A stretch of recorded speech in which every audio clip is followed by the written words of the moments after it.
Good morning everybody. In this lesson, we are going to study about future with going to plus infinitive. So, what is the pattern of it? It's simple. Subject plus to be plus going to plus verb 1 plus object complement. Before giving you some examples of it, let's take a look the uses of be going to. Number 1, talk about future plans and intention. Remember, future plan and intention. Examples. Number 1, Emmer is going to be a teacher when he grows up. Emmer as subject is as to be going to be a teacher when he grows up. Number 2, I am going to look for a new book. Remember, I as subject, am as to be, going to look for a new book as object complement. So, number 2, prediction. Remember, prediction.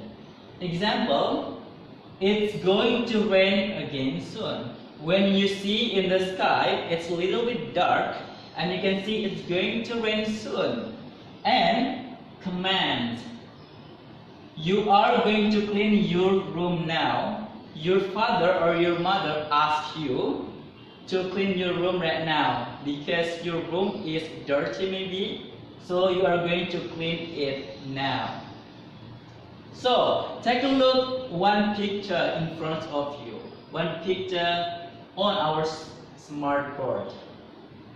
If you see this picture, perhaps you say, you are going to take a rest now because he is sick. Or, he is going to take a rest right now because this person is sick. Next, if you look at this picture, this guy is reading something and tomorrow will be exam. So, probably you say he is going to study now because tomorrow will be examination. In conclusion, we use be going to plus infinitive when you want to convey something to them. Okay? You should do it right now. Or you are going to do because you have intention, okay, or prediction or future plans. Thank you very much for today. Have you enjoyed it? See ya. Assalamualaikum.